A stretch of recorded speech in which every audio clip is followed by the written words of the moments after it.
Welcome to the East County Sports Report. I'm Ramon Scott, and I'm joined by my partner at eastcountysports.com, Dave Dickens. And Dave, we've got some key games this week in the Grossmont Hills League, a couple of battles in the Grossmont Valley League. We'll start it off at the Hills League with two top 10 teams in the county media poll. As number 4, Steele Canyon, is going to visit number 9, Grossmont. On the screen there, I have number 5 and number 10. That was what they were in the recent media poll. But last week, Dave, for Steele Canyon, senior Chance Johnson had 2 kickoff returns for touchdowns and a 49-7 win over visiting Valhalla as the Cougars retained the Hamashaw helmet for the 3rd consecutive year. Meanwhile, the Grossmont Foothillers had plenty of reason for optimism going up against Helix in their annual game in the battle for the musket, but Helix will retain that trophy once again as they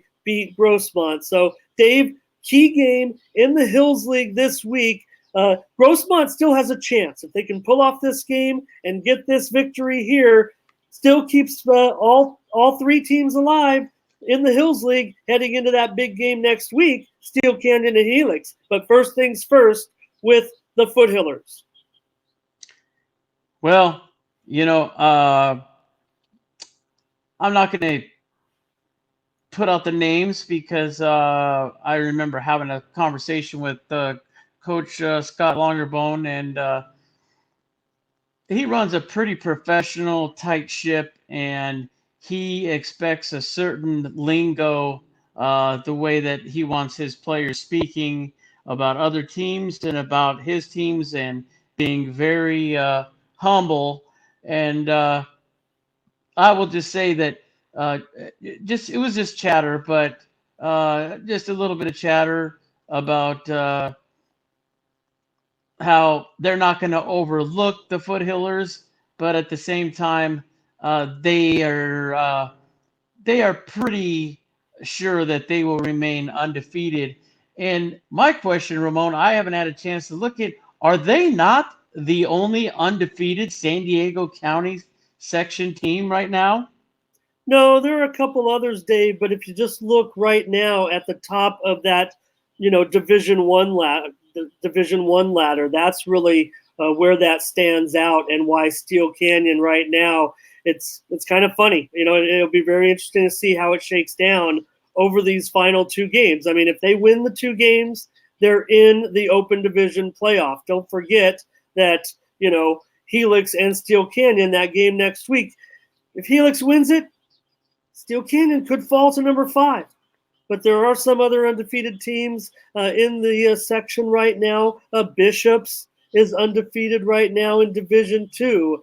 Scripps Ranch is undefeated in Division 3. So also Castle Park is undefeated in Division 5. But for this Steele Canyon team, hey, this has been a tough game for them over the years. They've had some great games with Grossmont, but a couple of years back, Grossmont really handed the hat back to Steele Canyon with a couple of one-sided victories pretty much. Now, Steele Canyon might have the county's best defense right now. They've allowed just 67 total points. They limited the Norsemen to just 101 yards of total offense last week. We mentioned Johnson. He had the 2 kick returns. Just a week earlier, he had 2 punt returns for touchdown. He also was offered a scholarship to San Jose State last week, his first Division I offer. But, Dave, it's this defense that keeps doing it right now for Steele Canyon, led by senior Viamu Ayu Morris, who had a pair of sacks last week. Yeah, but let's not forget our big Niner, as they would say, Mr. Chance Johnson. Boy, I tell you what, just I've walked through the halls when I've been on duty as far as working that school and being invited to work on the campus quite a few times. I'll tell you what, one of the most eloquent, polite young men I have probably met in quite a while as far as student athletes are concerned. And when you start asking him about his own performance, he quickly deflects it to, oh no, but Well, you got to talk to Wesley Neely. You got to talk to Coach Longerbone. You got to talk to Mendez. There's too many other players to talk to than just myself. However, we all know that this year, Chance Johnson on both sides of the ball, he's made some great, fantastic saving tackles in the backfield, saving some touchdowns that could have cost him a game, and also he is the twin of Wesley Neely when they both get fired up. So I just think he's a little humble, great kid. Just thought I mentioned the character of this team as well, that a lot of people probably would not know otherwise. But I just see offensively, defensively. You look at their defensive backs, their defensive line. Yeah, they've had a couple of snags here and there. I mean, for instance, the Granite Hills game, boy, it almost looked like Granite Hills might steal that one from them, as they play close every single year. But fortunately for the Cougars, and unfortunately for the Eagles, ball got a little slippery and fell right into Mr. Who was it? It was the quarterback actually for Steel Canyon, Menace, that did end up running that one in. So uh, they've cut a couple of breaks, but overall, I just think they are just probably the most solid in the Hills League. Yeah, Dave, you mentioned Neely. He had 2 touchdowns in the game last week against Valhalla, and Chris Carter also had a pair of rushing touchdowns. But someone that's going to have to step it up, all these players right now, because Steel Canyon has lost a key player for the rest of the season in senior running back and linebacker Junior Akintunde. He will miss the remainder of the season with a knee injury. Now, the story for Grossmont, I mean, like I said, they had reason for optimism heading into that game against Helix. Jamie Odom passed for 225 yards, but it just didn't work out. I mean, the Highlanders end up winning by a wide margin, but that doesn't mean now that Grossmont can get back home and get things on track against the Steel Canyon team, which maybe doesn't have quite the offense that Helix has right now. The Cougars are playing for a spot in the county's 4-team Open Division playoff. The Foothillers would surely land a top 4 seed in the Division 1 playoffs and likely drag the Cougars out of the Elite Division and back into Division 1 with a win here, and also give those Hillers that glimmer of hope to share the title with those other 2 teams if Steel Canyon could go on and beat Helix next week at home. Now, the Cougars won last season's game. It was 49-38, Dave, as Carter returned a kickoff 98 yards for a touchdown, and Neely had 142 yards rushing. Jamie Odom had over 400 yards of total offense against the Steel Canyon defense last year in that game. Brody Schicker had a touchdown reception for a late first quarter lead. Grossmont actually got out on top in that game at Steel Canyon in last year's renewal. That was the Cougars' 10th win in 18 meetings against Grossmont. David, it's a tough pick. Well, I got to say, and I'm sure that some of our viewers grow weary, and some of the kids last night about the teams and strength of schedule that Grossmont played in the beginning of the year, some of those non-league games, and where those teams were ranked. It is unfortunate, and I'm not making any type of an attack on that strategy, because they did get 7 home games. I think Coach Carlo was very smart on a move like that. But at the same time, we got to kind of consider some of the play, the points that were scored, and then we look at who Steel Canyon played, and Steel Canyon played a little bit more of a stiff competition, if you will, and I think that's where the Cougars have really the edge. This one here, I think it could. It's really hard to decide on this one, but I'm gonna have to go with those Cougars. I think they're going to be pretty ferocious this week. and I'm going to go with the Cougars by a pair of touchdowns. Yeah, I look for the Cougars to stay undefeated. Look, if Grossmont can produce, if Odom can produce 400 yards of total offense at home this week against Steele Canyon, I think they've got a great shot to win. So really, if they could really just produce that same performance they did last year, flip the field back to Grossmont. I know Steele Canyon, won the game last year, but I think with Grossmont at home, they could get the win. So I look for the Steele Canyon defense to make the job here. You talked about. I think James Bradle was the guy that you were looking for, who picked up that ball and ran it in against Granite Hills, and he actually had an interception last week, which set up a score early. So I think the Steele Canyon defense is going to have more to say this year in the game, and I like Steele Canyon to win this one by a touchdown. All right, Dave.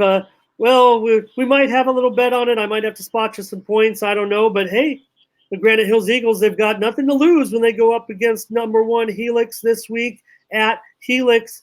Dave Helix Highlander Sr. El Elyon Noah, who has almost 6,000 career rushing yards, will miss the remainder of the season following surgery on his left foot on Friday. He suffered that injury in that game against El Capitan just a couple of weeks ago. Now, the Highlanders have done an awesome job making another move in their backfield. Delshawn Traylor joins sophomore Christian Washington, giving Helix 2 capable backs, it looks like to me. Traylor combined with Washington in the Helix backfield last week for 306 yards and 4 touchdowns in that win over the Foothillers. And earlier this week, Dave, we had senior Keontae Scott, who scored a 70-yard touchdown on a reception from quarterback Cameron Brown. He also returned another interception, 51 yards for a score against the Hillers. And, of course, he turned in that incredible play on that Hail Mary run, if you will, a 51-yard scramble on a 4 lateral play that led Helix into the end zone at the end of the first half, Dave. I don't know if you want to see the play again, but we could. But anyways, Granite Hills was stunned last Friday by previous winless El Capitan, so they're going to be hungry. Well, I'll tell you what. First of all, I want to hand it off, and I have also given personal congratulations, even though my alumni was on the losing end, being an Eagle myself. I did reach out to Coach Ron Berner and to congratulate him on such a hard-fought win and to get his first win of the season when they have been in quite a few of these battles and scored just countless amounts of points. I don't have it in front of me, but I'm sure they're right up there with probably the top scoring offense for sure in the county. But I think that's underrated, and I think a lot of these defensive coordinators are coming after Justice McComb, the junior behind center for Granite Hills.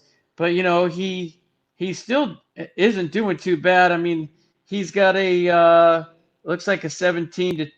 I mean, he's picked up a couple of INTs as of recently. 17 touchdowns throwing to 10 INTs. But he did have a nice long pass a couple of weeks ago for 77 yards. That's not an easy feat for a high school quarterback. And let's not forget, he's also one of the top rushers on that Granite Hills team. Looks like he's down there at number 4. He's carried the ball already 81 times for, get this, 364 yards. And he has also scored 6 touchdowns with his legs, and he leads the backs. So add those together. He's probably on the offense at this point in time, at least a co-MVP at this point for that Granite Hills offense. But I want to touch real quick on the others too. And he was fantastic last year, and he did real well, I thought, against the Cougars, and also in the game against El Cap. he's really hard to stop. He's pretty slithery, and that's Robert Harris, Junior Harris, if you will. He's had 47 carries, 175 yards so far. He's only got 2 touchdowns on the season, but at the same time, if you've watched him and you've been at seen him live, he is really one quick individual. And once he turns on the afterburners and he breaks those tackles, he's kind of even a Keegan Baker like once he does get through those seams. I think he gets a little less credit than he really deserves. And then we can't really the stats on Kevon Martin coming back since he missed a few games coming back from Mississippi. He didn't quite have the carries, but he still has 4 touchdowns on the season, and I think they're going to hand the rock to him quite a few more times too, because already in just 5 games he's carried 36 times for 138 yards, and he's averaging a little over 4 yards. Just a lot of they have a lot of depth on offense and on defense as well. You look at some of the top tackling for the Eagles, and Bishop's always up there. Mr. Hodges is also up there, and our new friend that we've been hearing a lot about as of late, and that is Jeremiah Zappery. He has also been one of our top tacklers. Oh, for sure. And, in that game against El Capitan, you mentioned his McComb's ability to get the ball down the field. He had that 62-yard touchdown pass to Matthew Keeley. That actually gave Granite Hills a 16-12 lead at the time. Also want to mention senior Cameron Bance. He kicked 3 field goals in the game against El Capitan. So Helix has defeated Granite 7 straight times, including 13 of 14 this century and 24 of 26 since a tie back in 1988. Helix leads the all-time series, Dave, 44-11-2. I've got the Highlanders to win. Well, here's my take on this, though.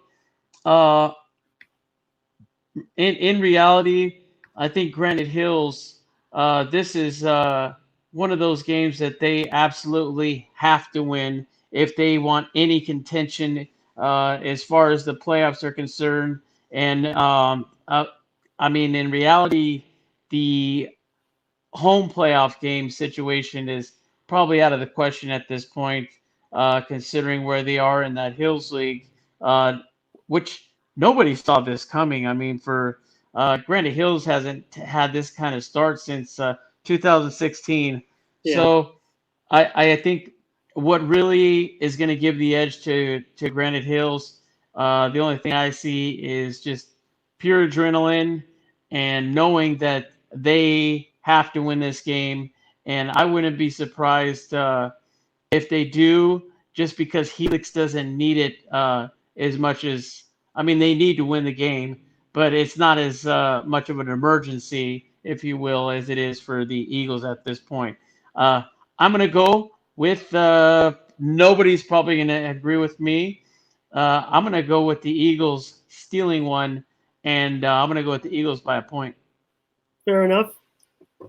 All right, Dave. Oh, yeah, and I want to mention, that's how strong Granite's program is. You mentioned 2016. I'm glad you said that. This is their first 3-game losing streak, basically, in 3 years. So it's been a great, great run for Granite. We, didn't expect a 3-game losing streak, certainly. So I think they'll get it back on track. I think they can do, I think they can do something in the Division I playoffs. Just be interesting to see who they get matched up against in the playoffs. Okay, this is an important game, Dave.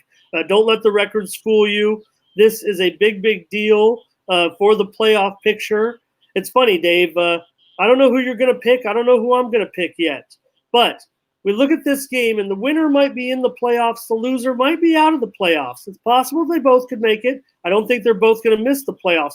But funny, next year these teams are going to move into the Valley League. Now, that's no slight on our friends Monta Vista, Santana, West Hills, but, this game this year has two of the lower rated teams in the Grossmont Hills League. Next year, this could be like the championship game in the Valley League.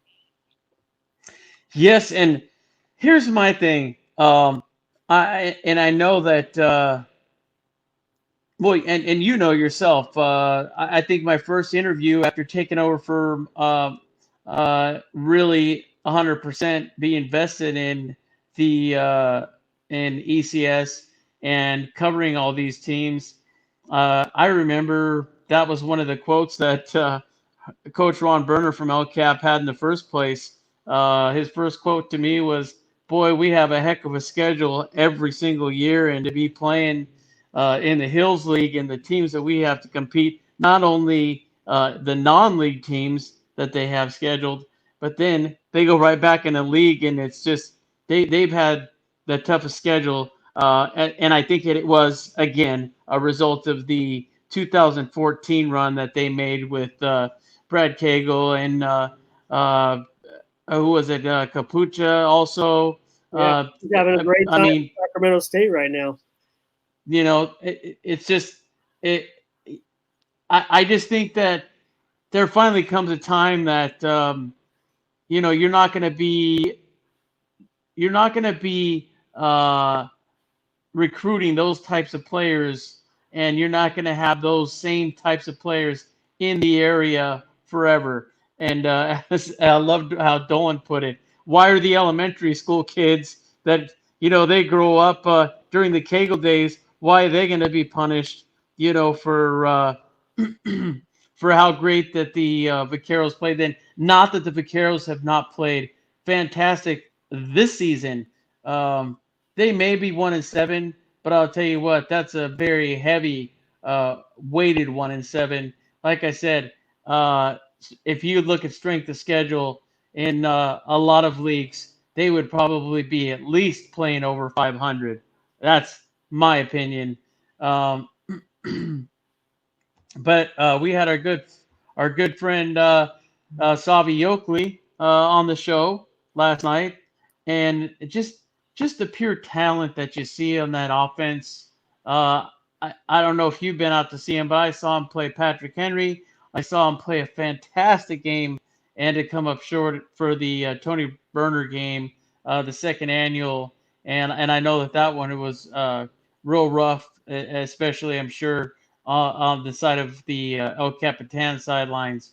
But there's a lot of talent on that team. And I think if once they get into playoffs, depending on the matchup, I think the Vaqueros can actually make it through the first round for sure.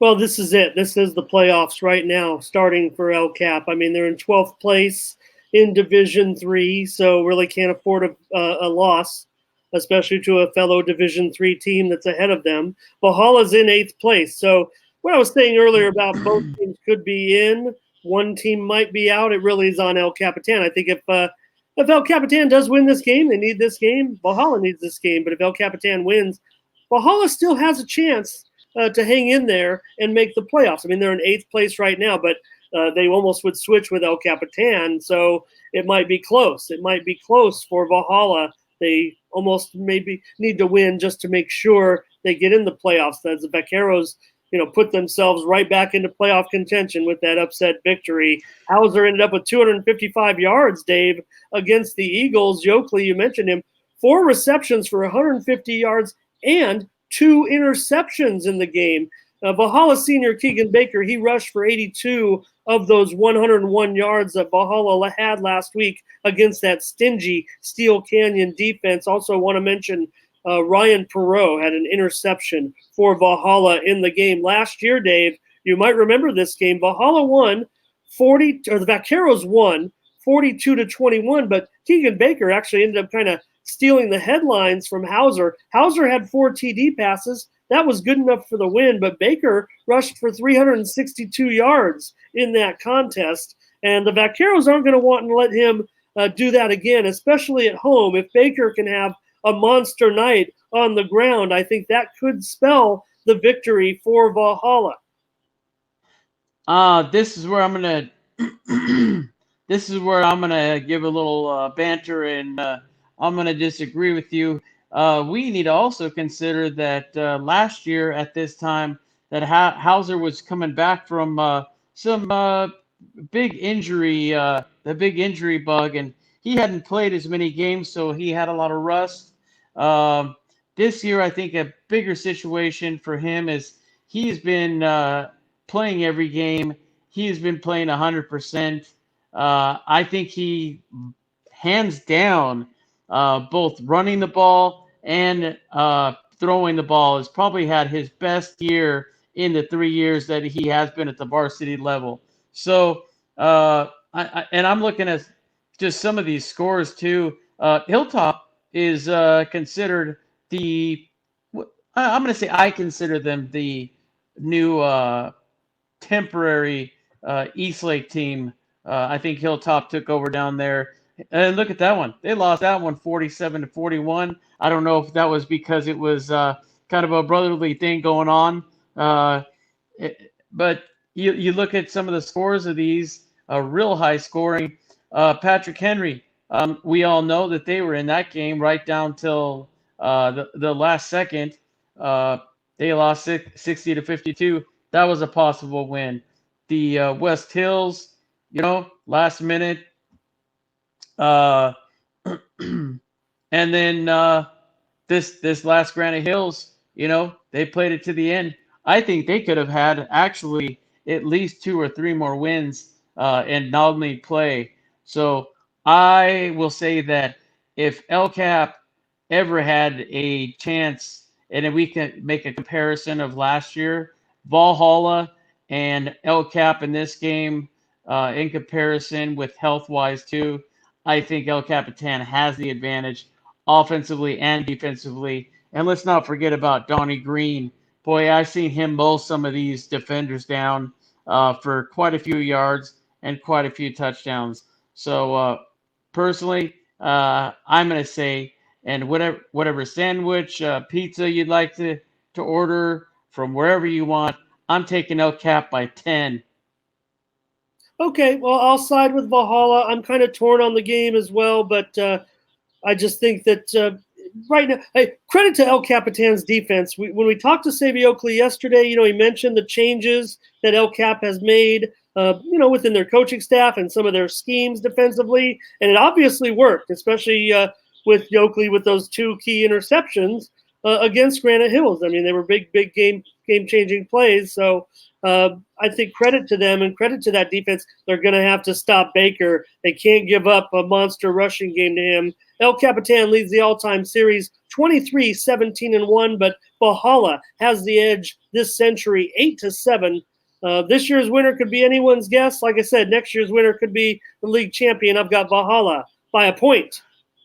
Hey, and I want to just throw it out there, Ron, Coach Ron Burner, if you are watching this, if you do get the win and you do get it by the 10 points, maybe we should have an ECS viewing party over at Nicolosi's. And how about some of your famous Sicilian baked macaroni and cheese? And I'm sure you wouldn't mind that if we brought some of the ECS crew over there and kind of sat down there and celebrated your victory for a moment. I'm sure we would be more than welcome, but good luck this week, Coach. I think you worked real hard for this one. Not to say that Valhalla hasn't. You guys have also had an excellent season, but like you said, Ramon, it comes down to this one. This is early playoffs. Yeah. I mean, I guess Steele Canyon Grossmont is the game of the week, but this is kind of the game of the week in a way.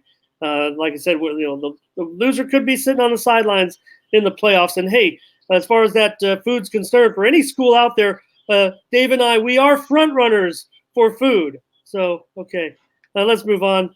That one didn't go over so well. But hey, Dave, I got breaking news for you. West Hills at Mount Miguel. We know Mount Miguel High senior receiver Jaheim Allen Pompey. He's purported to be the leading receiver in the nation as far as receiving yards is concerned. Just 2 weeks remaining in the regular season. Among the teams reporting their statistics, he has 1,493 receiving yards in 8 games. Now, Alan Pompey, who has 69 receptions and 17 touchdowns this season, added to those numbers. Last week, he had 201 yards and 3 touchdowns as the Matadors defeated El Cajon Valley 49-7. Dave, but overlooked by everyone was that performance gave Jaheim Allen Pompey the all-time Grossmont Conference single-season yardage record, passing El Capitan great A.J. Conti,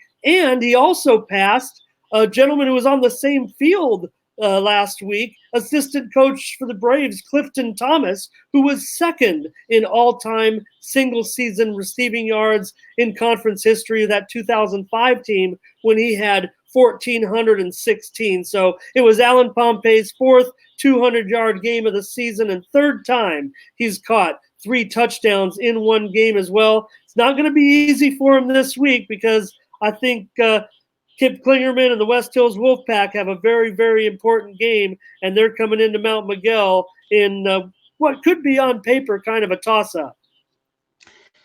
I tell you what, there is a handful of Wolfpack, or should I say, just a pack of wolves, as they say out there and at West Hills, that really have been carrying. I know that Coach Casey is all about team. One of his quotes actually was, "This is probably, or if not one of the hardest working teams that he has coached in his high school career." The Klingermans, I mean, both of them, Kip and Cole, I mean, they do it all. I mean, Cole's, whether he's punting or kicking or throwing a nice laser to his brother, or picking a pick six. I mean, what else do you want him to do? And Kip has done a fantastic job, even throwing himself to his brother. But let's not forget, Big Jake Mayhew, too, has made that running game so successful. He always gives his credit to the line. The line has been fantastic. Jake does have that athletic ability, though, to make those cuts. Not to mention, I've seen quite a few stiff arms myself when he's when he's making his way towards that end zone. Big boy to stop. And then on the other side, too, he can create some real mayhem. Mayhew can create some real mayhem, if you ask me, from the defensive side of the ball. Talking to Coach Casey, he's never overconfident, but I think he's very confident in his boys coming into this game, and he knows it's going to be a tough, hard-nosed, probably low-scoring affair. But on the other side, Mount Miguel, yeah, they do have the highest scoring tandem. I will say I can't give away the source, but there was a couple of folks that were saying that they were kind of in the El Cajon game that JD might have had a little bit of some happy feet. They were getting to him a little bit, and not that he hasn't done fantastic all year, and he was still lighting it up in the air and connecting with his buddy Alan Pompey. But he did say that he did feel the pressure and that they were, as a whole, impressed with the El Cajon defense. So credit to the El Cajon defense, who I really think has been carrying them all year. And I definitely hats off to Coach Nick Osborne, his staff, for having such a fantastic defense. And as far as I'm concerned, have still turned that team around. But back to this game, I think that, boy, I tell you what, it's a big game for both of them. Mount Miguel, they're, I think, on the playoff bubble, kind of looking in from the outside. but West Hills wins, and boy, you better look out because they could possibly steal a league championship. Yeah, I didn't mean to necessarily make this game all about Jaheim and his records, although a lot of people are watching Matadors games for that reason. Really, the story in this game is West Hill's chance to secure possibly a chance to share the league title. They must win this game to keep those hopes alive and then have some things go their way next week when they play undefeated Monta Vista. Monta Vista 2-0 in league. So that's where West Hill stands. They currently are in a position to play for at least a share of the league title. Now, this matchup on paper, really, Dave, seems to be one of the closest in the East County this season. West Hills defeated Mount Miguel last season in Santee 31-16 and leads the all-time series 14-7, including 8 of the last 11. I think the one key thing about this matchup is that Cole Klingerman could be the guy that I don't think you single coverage on Jaheim, but I certainly think that Cole Klingerman will be matched up against Jaheim, and certainly one of the most intriguing receiver defensive back matchups. Of course, Klingerman last Friday intercepted his second pass of the game with just a minute 15 to go and ran it back 43 yards for the game deciding touchdown as they beat Escondido 14-7, and West Hills got their playoff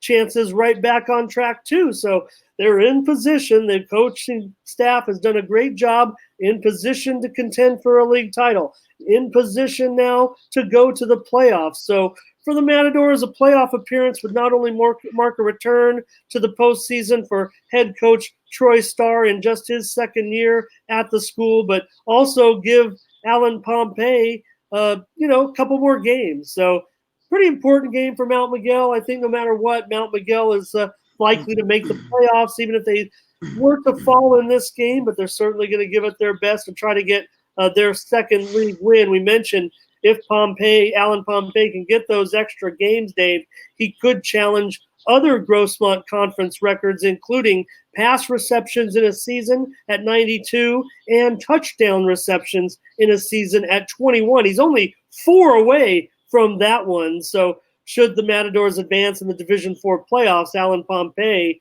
would get 2 more games in addition to the 2 regular season games remaining in the playoffs. And yeah, junior J.D. Laverdier, of course, a big part of his success. Dave, Laverdier now has nearly 5,500 yards in his career. Remember, Coach Starr just picked him out really as a freshman linebacker who, looked like he could throw the ball a little bit. And Alan Pompey has a keen ability to break out of double coverage. And because of Laverdier's ability to look downfield and buy some time, he's able to get to him. Scouts are probably going to balk at Jaheim's size, but Jaheim is certainly going to leave his mark in the record books. Yeah, well, I just think that as we spoke, and I think we spoke off camera about it as well, and I spoke to Coach Casey and Coach Q London, as a matter of fact, also former West Hill great and former Grossmont College great. I think that really the key is going to be the defense. Look what they did at Escondido. And as I predicted myself, I predicted that if they can beat Escondido, they have to win 2 more tough games. But they win those 2 games. Guess what? Because they beat Escondido, they're going to host a home playoff game, guaranteed. We'll see. Did you make a pick on this? You're picking the Wolfpack, Dave, in this one? I'm going to pick the Wolfpack by a field goal. Okay. And I am also going to pick Wolfpack by a point. Yeah. And I think as far as Monta Vista is concerned, when we get to them right now, I'll add to their playoff chances. And let's talk about them right now. Going up against the Braves this week, Dave, the defending Grossmont Valley League champion Monarchs behind senior Isaiah Gardner, 171 yards, 5 touchdowns. 5. Previously unbeaten. And league favorite, dare we say, Santana, 37-10, on Monta Vista's homecoming to take control of this league title chase. Dave, we talked to senior linebacker Logan Schmidt. You talked to him after the game, and he said, possibly our last home game. We wanted to make it worthwhile. What a story it would be, he said, if they could beat undefeated Santana on homecoming, and that's exactly what they did. And now they can win the title outright with a win over the Braves this week and a win at West Hills next Friday night. Yeah, that's correct. And I'll tell you what, I just first of all like to thank I'd like to thank just all the information and pretty much being our stat guy, our spokesman for the Monta Vista Monarchs, and that's in Logan Schmidt. After his brother Blake Schmidt left and went on to Montana State, which he's doing a fantastic job. We've talked about that as well. He's a little concerned about his size, but he's got so many options. With the academic side of things, and real smart kid, real smart football kid as well. As you can tell in the many interviews that we've had, and very humble. He gave a great report on how Monta Vista went about winning that game, and the interesting thing, and I think, who knows, maybe that had some effect on the game as well, as not just being senior night, but also having Jamon McClendon on hand also might have added a little bit of some of that spunk also for the team. But just the way I looked at the highlights myself, Isaiah Gardner, maybe he wasn't as big. He didn't have he wasn't the man among boys, but I'll tell you what, the way the line was blocking for him, and then once he hit those open holes, he was out of there. I think they really definitely found a gem. And as Coach Estes from Santana had mentioned, Hamamoto's been doing this for years, whether it be McClendon, whether it be Gardner, and then some in the past, even Levi. You got to look at this, and he's been doing this for so long and eating up the clock. That was a great game plan. Eat up the clock, keep that big high-powered offense off of the field, and play a little defense, which they did more than play a little bit of defense. They had Sebastian Valdez in there pressuring Temple all night long and giving him some happy feet. And they were able to stuff some of those big runs also coming through the middle with Mutas. So I think that just like Coach Estes said, this Monta Vista team is kind of scary. They don't have those big names, and they don't have McClendon, but I think they tend to forget they still have Coach Hamamoto at the helms, and he knows how to coach a football team, and he knows how to win league championships, as he showed last year. So I'll tell you what, Monta Vista, I think they're going to be tough for the remaining two games, and they will be tough in the playoffs as well. Yeah, Dave, you mentioned Logan Schmidt, and when in that interview after the game, he said, we went 3 and out, and Santana drove right down the field on us and nothing flat. And he was like, maybe these guys are all that. But they shorted up immediately, and Gardner had 3 touchdowns in the second half. Also mentioned Anthony Limon had a field goal in that one, and Frederico Villanueva had 2 interceptions against that good Santana passing game. So great job by Monta Vista there. El Cajon Valley sophomore running back Davon Cow had a 40-yard touchdown run for his first career score against Mount Miguel last Friday. Braves junior Wendell Walcott had a sack against the Matadors. So the Braves, they're at home in this one. It's going to be tough. The Monarchs won last year 51-13. Ruben Silva, the quarterback, at that time he was a junior. He had a 32-yard touchdown run in the contest. Monta Vista leads the series 28-16-1. Now I've got the Monarchs. I forgot to mention, too, I wanted to touch on that real quick, too, and give him some love because that's what Logan was talking about, as well as Ruben Silva was playing also some mean defense, not even having to throw a pass and using his legs as well. So he's kind of another diamond in the rut, if you will. No big, huge name players, but watch out for the Monarchs.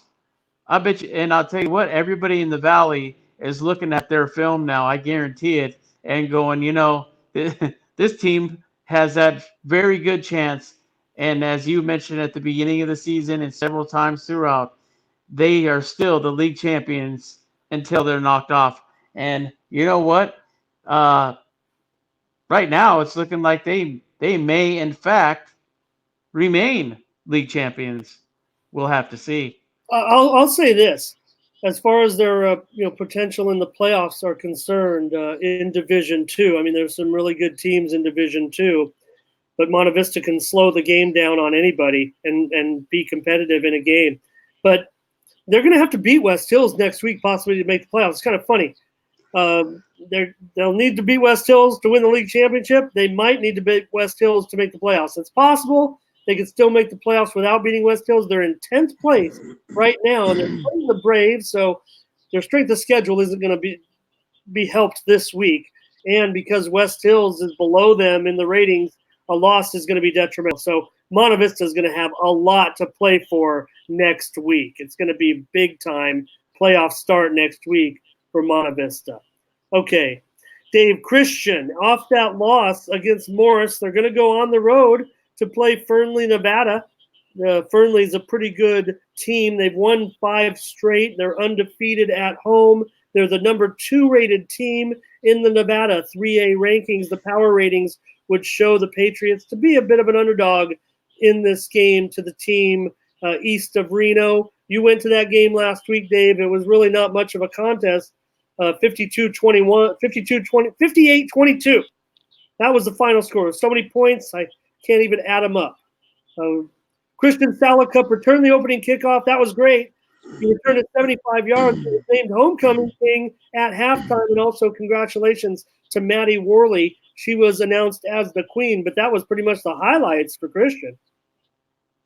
Yeah, and it was there were some other positives. It was really nice to personally see Owen Easley was also on hand on the sidelines. It was good to see him back and chat with him for a bit and kind of get his analysis on what was going on and what his thoughts were about how the Patriots are playing that night.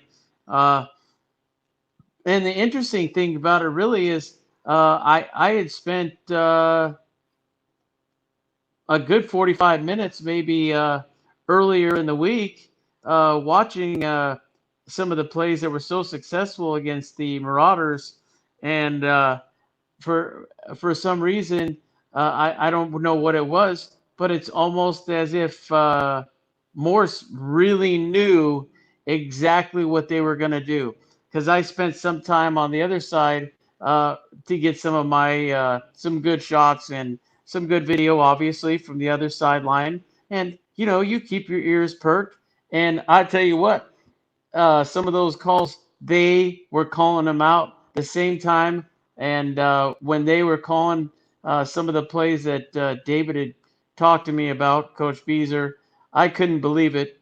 But some of those plays, Morse was ready. But it wasn't just that. What it comes down to, I think that Christian is a phenomenal team with tons of talent. I think they have one of the better coaching staffs from the private sector in San Diego County. I think just in this particular one, I think one word describes this game. They were overmatched.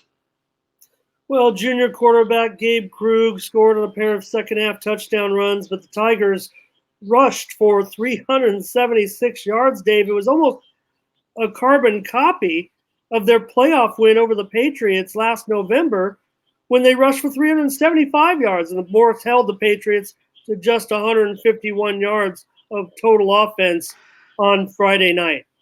But I do want to say there was a couple of bright spots. Like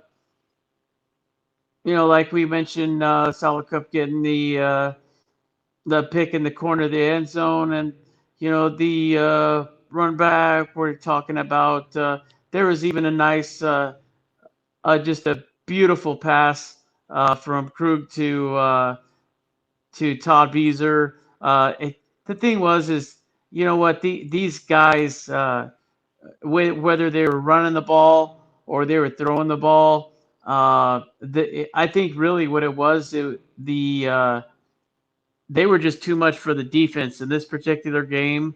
I don't want to say anything against how hard the Patriots played, but unfortunately they were just outplayed by a really tough Morse team on both sides of the ball. I think Morse, come CIF time, they look like if they remain playing as they are, although talking to some of their sidelines, some of the people that have been following them throughout the season, they had just lost to La Jolla, big upset prior to that game. So, as they were saying, now look here, we're playing this one.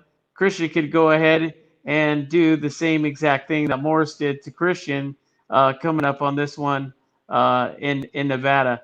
Yeah, they got to do a little traveling, but hey, I think they've got the troops rallied. I'm sure they've done some great practice, and I'm sure they have some great schemes they've been putting together. They do have the talent. My personal opinion, and I will give it out, Christian has been running the ball fantastically.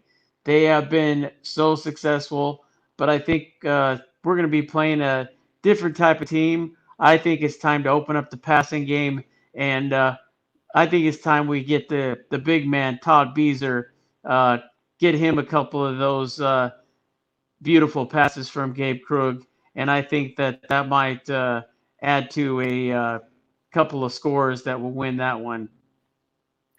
Yeah, Dave, it's going to be interesting coming down the stretch. What's going to happen? I mean, La Jolla is going to play Christian next week.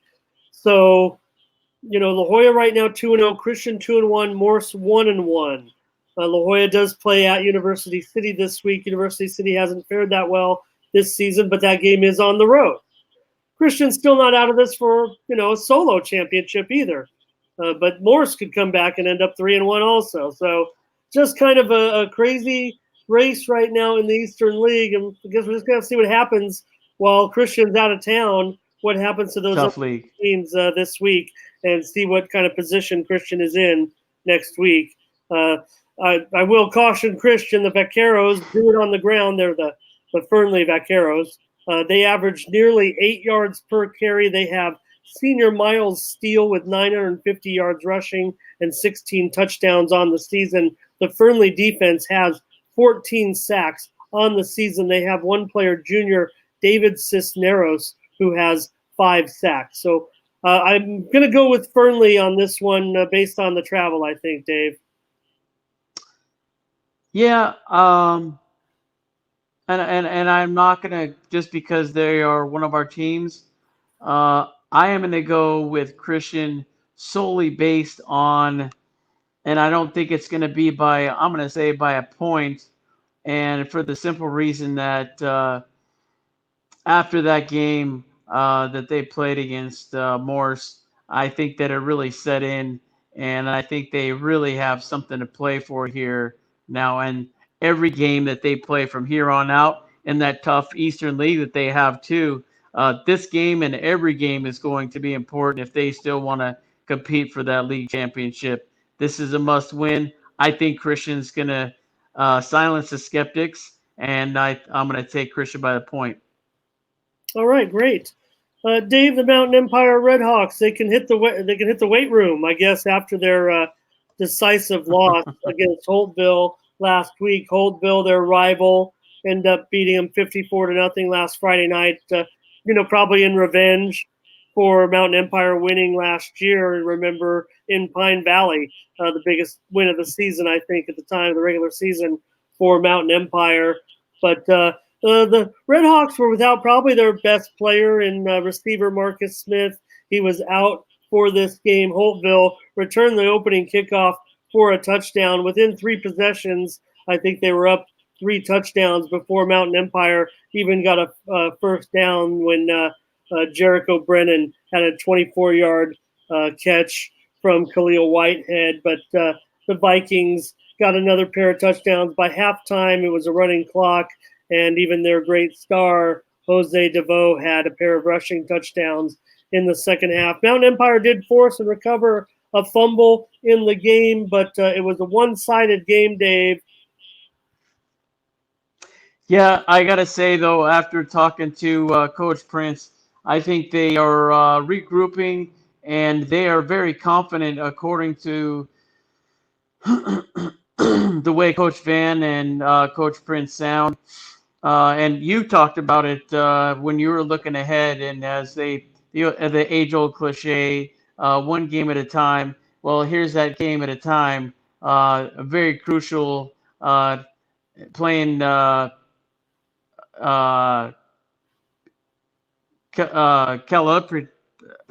it, I hate when I can't say that. Calipatria, I think that they have to win this game. I think that they are equipped to win this game, and I think this could keep their playoff hopes alive. We kind of expected, though, that unfortunately that Holtville was going to have this one. I didn't expect them to be shut out, but Holtville, I think, I don't know what do you happen to have the record on the times that they played each other? Who leads the series? With Holtville and Mountain Empire? Yes. No, I don't know that. But bottom line, I just think that this game coming up, they have to win this, and then they have to win out. I think if they win out, I think that they possibly could make some noise in the Division 5 playoffs. But I think that one really, I think that really humbled them, and that is a quote by Coach Prince. And they really need to go back to the drawing board and figure something out. But I think that they're better than their opponent coming up too, overall on paper, and they are a young team. But they went out. Who knows what they can do? Yeah, they are. They are expected to win this game against Calipatria this Friday night. They're seated right now. They're in 9th place in the Division 5 standings. So it's pretty clear. You can't lose this game if you want to make the playoffs. That should be apparent. I guess they still could, but that would be detrimental because next week they play Vincent Memorial. So that's going to be right. So this is it. This is the game. This is the league game. There's only 4 teams in the league. Three-game season. They lost the first one. They need this one. They need this one. They're at home. They can win this one. They should win this one. So I'm picking Mountain Empire. I am going to do the same. I am going to pick the Red Hawks to get red hot again, and I'm going to pick them by a touchdown. All right, David, I'll just touch on one game. It's in 8-man football this week, and Foothills Christian, they're still undefeated. I'm giving you your update right here. They're 8-0, 5-0 in league. They had 252 yards as they defeated previously undefeated San Pasqual Academy just 49-12 last week. The Knights will wrap up their second straight Ocean League title with a win over the visiting Lions at Junior Seau Field on Friday night. The 8-man playoffs are a 4-team format. The eventual section champion could rematch FCHS against the other undefeated 8-man squad, San Diego Jewish Academy, which currently is 6-0 and leads the Citrus League. The Knights won the last title over those San Diego Jewish Academy Lions 41-14. So they're still the favorite. They're the favorite to win everything. And, I don't know. Maybe they should consider getting back to 11-man football at Foothills Christian. Boy, that would be it. I think that would be a real treat. But you got so many in the valley. Maybe they toss them on over to the Eastern or Western League. I would think. Wouldn't that be a good fit? No, sir. That would be terrible. Uh, Dave, anyway, what you got for us this week? You want to go through your sponsors? Want to thank everyone for joining us another week of the East County Sports Report. Yes, I do. Definitely Maracarios off of Second Street. Always love to speak highly of Pat Villani and what he's done for the community and for the schools surrounding him. Always help them out with donations and holding some great banquets there. Always famous for his pizza, some tasty sandwiches. Stop in and see if you, yeah, just follow the smell because great food, and they've been there for years. The other Italian restaurant used to be two of them, one in El Cajon, but now the sole location in off of Mission Gorge, Nicolosi's. Go in and see Barb and Ron Berner, and like I said, I'm gonna still be pushing the Burners to see if we can get an ECS party in there. Uh, some of our other conglomerates have been in there, so I'm just putting it out there. So if Coach Berner's watching, I can get I enough was people just in that. there too. Why not? Uh, and then our great equipment specialist, Al Sports Shop, Rob Treadwell over there, and his great team of youngsters. Hopefully, even my youngster might be. He's even interested in working there sometime, but he does a great job. Also, his personal touch, really setting up those young players and the older players with the equipment that they require and making sure that it's a great fit for them and walking out happy. Like I said, it's a more of a family orientation there, and a lot of ex West Hills or even current West Hills, uh, maybe juniors and seniors, and maybe a few from Santana. Always nice to see those friendly faces there too, and then helping give a little work experience. Rob's real great at that. And then Retro Sports, boy, they are doing concert shirts now.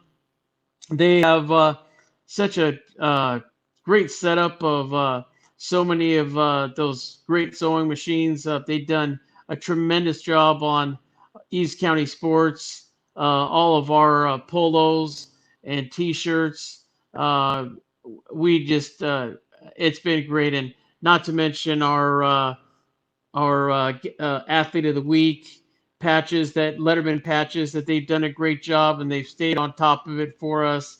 Uh, Definitely been one of our top advertisers, and if we need something in a pinch, they've always been fantastic. Matt Atkinson out there and Jake and quite a few others, even some ex assistant coaches from Grossmont working over there. They just been doing a great job over there for us and for the community, and it's just so nice to see another Ma and Pop show growing the way they have, and ex coaches like Matt Atkinson, former Monta Vista and Grossmont pitching coach. And speaking of baseball, it is I know it's ending now, but it's around the corner, and we always want to head over to H12 Sports Academy. Hoppy Hopgood, go over there and check him out. He's got the hit tracks technology. He's got all the technology, all the celebrity pitchers over there. Really improve your game. He's been very successful out there. Everybody in the East County is familiar with Scott Hoppy Hopgood.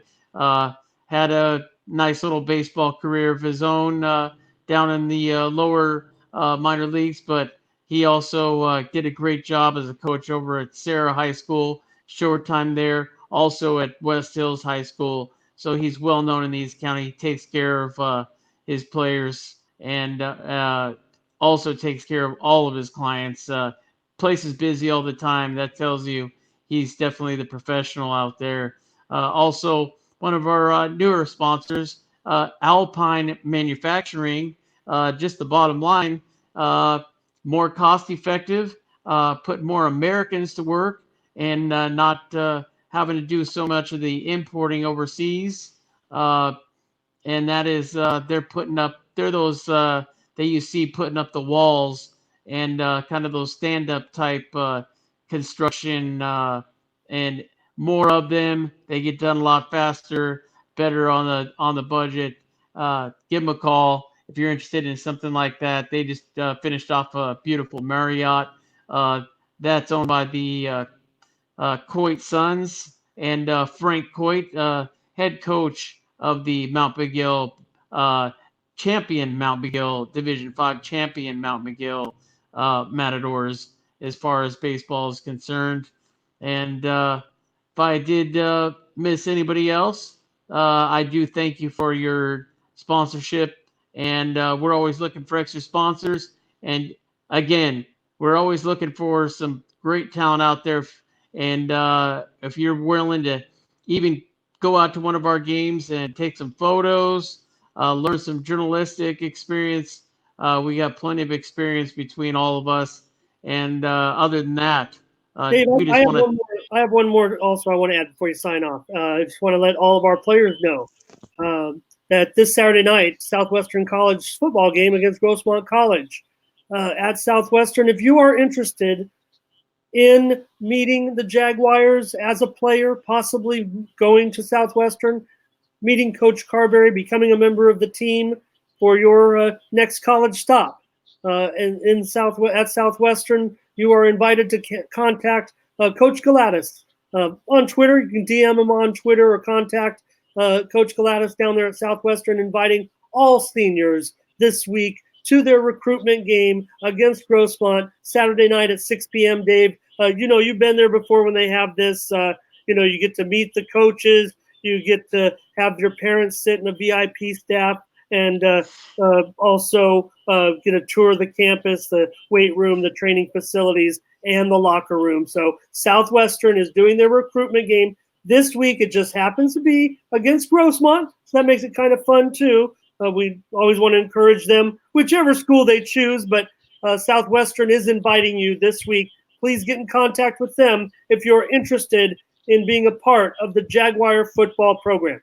Go ahead, Dave. Yes, and then just to sum it up, I was mentioning the internships, and we've had a very successful one as of recently, and I'm sure a lot of you folks have read his pieces, and he's done a tremendous job writing and quite a few shots. And we're even promoting Thomas Ringer. We're also going to promote him to be out at one of the bigger games. And he is requested under our supervision to go out to this big game, Southwestern and Grossmont College. And so I'll be out there to kind of assist him, but doesn't need a whole lot of assistance. He's been so great for us. He's been a key asset, and I just wanted to let him know on the air too how great he has been, and he's a tremendous baseball player over at Mount Miguel High School too. A 16-year-old high school student really putting his pedal to the metal, and we're gonna have him out there at that big game of the local teams in that Southwestern and Grossmont College. Should be one of the great ones. It always is a good battle. Regardless of the records, those usually go out the door. Be great to see Mike Jordan and Ed Carberry facing off again. And again, great game. Kickoff at 6 o'clock down there at Devore Stadium. We hope to see you there. And we thank you so much and have a great evening. I am signing off for Ramon Scott. I'm Dave Dickens, and thank you.